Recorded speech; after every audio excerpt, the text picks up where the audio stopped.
नमस्कार। इंसान का दिमाग है ना एक कमाल की चीज। ये लगातार सीखता रहता है, खुद को बेहतर बनाता है। पर सवाल ये है कि ये सब होता कैसे है। हमारे दिमाग के पास ना एक पूरा का पूरा टूल बॉक्स है। तो आज हम इसी टूल बॉक्स को खोलने वाले हैं और देखने वाले हैं कि सीखने के लिए इसमें कौन-कौन से खास औजार मौजूद हैं। चलिए, एक सवाल से सीधे शुरुआत करते हैं। मान लीजिए हमारी इंद्रियां हैं, आंखें, कान, वो बाहर से कोई जानकारी लेती हैं और फिर हमारा दिमाग अपने पुराने एक्सपीरियंस के आधार पर उसे कोई मतलब देता है। तो इस पूरे प्रोसेस को क्या कहते हैं? सोचिए जरा। इसका जवाब है प्रत्याक्षीकरण, यानी कि परसेप्शन। ये बहुत दिलचस्प है। देखिए, हमारी आंखों का कुछ देखना या कानों का कुछ सुनना, ये तो बस एक रॉ डेटा है। इसे कहते हैं संवेदना। लेकिन जब दिमाग उस डेटा को प्रोसेस करके कहता है, अरे ये तो अगरबत्ती की खुशबू है, तब वो बनता है प्रत्याक्षीकरण। और यही हमारे मन के टूल बॉक्स का एक बहुत ही जरूरी औजार है। तो आज हम इसी टूल बॉक्स को और गहराई से खंगालेंगे। सबसे पहले हम सीखने के इंजन यानी मोटिवेशन की बात करेंगे, फिर सीखने के अलग अलग तरीकों को समझेंगे। ये भी देखेंगे कि हमारी सोच कैसे डेवलप होती है, मन को मापा कैसे जाता है, और आखिर में सिखाने के एक ब्लूप्रिंट पर भी नजर डालेंगे। तो चलिए टूल बॉक्स का सबसे पहला और शायद सबसे जरूरी औजार निकालते हैं। ये वो पावर है जो सीखने के पूरे प्रोसेस को आप कह सकते हैं एनर्जी देती है। अच्छा, सबसे पहले ये समझना जरूरी है कि ये सीखना, या जिसे हम अधिगम कहते हैं, ये आखिर है क्या। देखिए, ये कोई टेम्परेरी चीज नहीं है। ये एक ऐसा प्रोसेस है जिससे हमारे बिहेवियर में एक स्थायी, मतलब कि परमानेंट बदलाव आता है। और ये बदलाव आता है एक्सपीरियंस और प्रैक्टिस से। तो सवाल ये उठता है कि सीखने के लिए सबसे ज्यादा जरूरी क्या चीज है।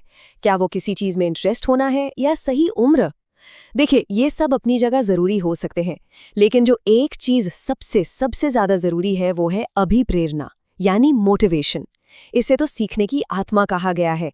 सच है, इसके बिना तो सीखने की इच्छा ही पैदा नहीं होगी। और मजे की बात यह है कि ये मोटिवेशन भी दो तरह का होता है। एक है आंतरिक, मतलब अंदर से आता है, जैसे कोई बच्चा गणित इसलिए सीखता है क्योंकि उसे मजा आता है। और दूसरा है बाहरी, जब कोई अच्छे नंबर लाने या अपने माता पिता को खुश करने के लिए पढ़ता है। हैं तो दोनों अलग, पर सीखने को बढ़ावा दोनों ही देते हैं। चलिए अब टूल बॉक्स के अगले हिस्से पर चलते हैं और उन मुख्य तरीकों को देखते हैं जिनसे हमारा दिमाग असल में ज्ञान और स्किल्स को हासिल करता है। हमारा पहला औजार है प्रयास और भूल का सिद्धांत। इसे दिया था E.L. थॉर्नडाइक ने, और ये सीखने के सबसे पुराने और सबसे प्रैक्टिकल सिद्धांतों में से एक माना जाता है। थॉर्नडाइक ने ना एक भूखी बिल्ली को एक पजल बॉक्स में बंद कर दिया और बाहर खाना रख दिया। अब बिल्ली ने बाहर निकलने के लिए बहुत हाथ पैर मारे, बहुत गलत कोशिशें की, लेकिन अचानक उसका पंजा एक सही लीवर पर पड़ा और दरवाजा खुल गया। बार बार ऐसा होने पर बिल्ली समझ गई और सीधे लीवर दबाना सीख गई। ये बिल्कुल वैसा ही है जैसे हम साइकिल चलाना सीखते हैं। कितनी बार गिरते हैं, जो कि हमारी भूल है, और फिर से कोशिश करते हैं, जो प्रयास है। इस सिद्धांत को याद रखने का एक बड़ा मजेदार तरीका है। कहा जा सकता है कि गलतियों यानी एरर से ही लर्नर यानी सीखने वाला परफेक्ट बनता है। तो गलतियां होना तो प्रोसेस का एक नॉर्मल हिस्सा है। हमारा अगला औजार B.F. स्किनर का है, और ये इस बात पर फोकस करता है कि हमारे कामों के जो नतीजे होते हैं वो हमारे बिहेवियर को कैसे कंट्रोल करते हैं। स्किनर का सिद्धांत, जिसे ऑपरेंट कंडीशनिंग कहते हैं, बहुत ही सिंपल है। इसका मेन आइडिया बस ये है कि हमारा व्यवहार उसके परिणाम से कंट्रोल होता है। मतलब अगर किसी काम को करने से नतीजा अच्छा मिलता है, जैसे कोई इनाम, तो हम उसे दोहराते हैं, और अगर नतीजा बुरा होता है, जैसे कोई सजा, तो हम उससे बचते हैं। बस इतना ही है। लेकिन क्या सीखना हमेशा धीरे धीरे कोशिश कर करके और गलतियां कर करके ही होता है? कोहलर कहते हैं नहीं, ऐसा जरूरी नहीं है। कभी कभी समझ अचानक से एक झटके में आती है। कोहलर ने एक चिंपैंजी पर एक प्रयोग किया।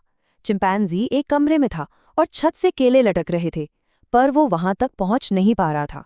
कमरे में कुछ बक्से भी पड़े थे। काफी देर तक चिंपैंजी सोचता रहा।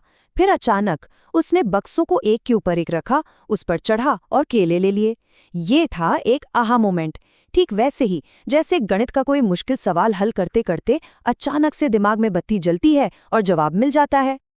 अच्छा, अब हम अपने टूल बॉक्स में उस औजार को देखेंगे जो ये बताता है कि हमारी सीखने और सोचने की जो क्षमता है वो फिक्स्ड नहीं है, बल्कि ये उम्र के साथ कुछ तय स्टेजेस में डेवलप होती है।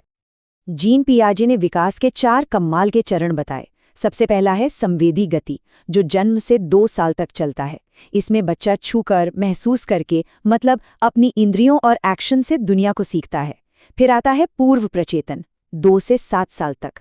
यहाँ भाषा तो आ जाती है, पर सोच ज्यादातर मैं और मेरा के इर्द गिर्द घूमती है। तीसरा है ठोस प्रचेतन, 7 से 11 साल की उम्र में। इस दौर में बच्चे लॉजिकली सोचना शुरू कर देते हैं। और आखिर में 11 साल के बाद आता है औपचारिक प्रचेतन, जब साइंटिफिक और एब्स्ट्रैक्ट थिंकिंग की क्षमता विकसित हो जाती है। चलिए अब उन औजारों की बात करते हैं जिनसे मन को मापा जा सकता है। हाँ, ये हमें ये समझने में मदद करते हैं कि हर इंसान की पर्सनैलिटी और इंटेलिजेंस एक दूसरे से अलग क्यों होती है। इनमें से एक फेमस टेस्ट है MPI, जिसका पूरा नाम है मॉज़ले पर्सनैलिटी इन्वेंट्री। इसे H.J. आइज़ेक ने पर्सनैलिटी को मापने के लिए बनाया था। ये टेस्ट मुख्य रूप से 2 चीज़ें मापता है: कोई इंसान कितना इंट्रोवर्ट या एक्सट्रोवर्ट है, और उसका इमोशनल स्टेबिलिटी का लेवल क्या है। अब जरा इंटेलिजेंस की बात करते हैं। एक दिलचस्प सवाल है, जो बच्चे एवरेज इंटेलिजेंस वाले माने जाते हैं, उनका IQ स्कोर किस रेंज में होता है? कोई अंदाज़ा? इसका जवाब है 90 से 109। और ये एक बहुत ज़रूरी नंबर है। पता है क्यों? क्योंकि दुनिया के ज़्यादातर लोग, ज़्यादातर सीखने वाले इसी कैटेगरी में आते हैं, यानी सामान्य गति से सीखने वाले। एक साइकोलॉजिस्ट थे कैटल। उन्होंने इंटेलिजेंस को 2 मज़ेदार हिस्सों में बांटा। पहली है तरल बुद्धि या फ्लूइड इंटेलिजेंस। ये नई प्रॉब्लम्स को सॉल्व करने की हमारी नेचुरल काबिलियत है, जैसे कोई नया फ़ोन इस्तेमाल करना सीखना। दूसरी है स्फटिकीय बुद्धि या क्रिस्टलाइज्ड इंटेलिजेंस। ये हमारा वो ज्ञान है जो एक्सपीरियंस और पढ़ाई लिखाई से इकट्ठा होता है, जैसे हमें जो पहाड़े या जनरल नॉलेज याद है। तरल बुद्धि उम्र के साथ घट सकती है, पर स्फटिकीय बुद्धि अक्सर बढ़ती रहती है। तो अब जब हमने सीखने के इतने सारे सिद्धांत समझ लिए हैं, तो चलिए अपने आखिरी औजार को देखते हैं।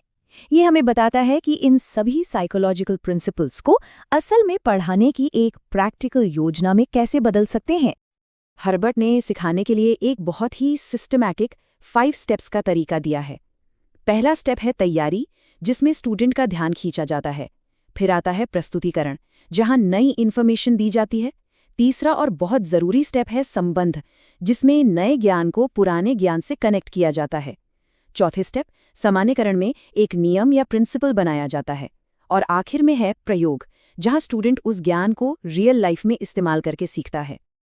तो ये था हमारे मन का अद्भुत टूल बॉक्स। इसमें मोटिवेशन का इंजन भी है, सीखने के तरह तरह के औजार भी हैं, विकास का एक चार्ट है और सिखाने का एक पूरा ब्लूप्रिंट भी। अब सवाल ये उठता है कि सीखने या सिखाने की अपनी यात्रा को बेहतर बनाने के लिए इस टूल बॉक्स में से कौन सा औजार सबसे पहले उठाना चाहेंगे? इसका जवाब शायद हर किसी के लिए अलग होगा।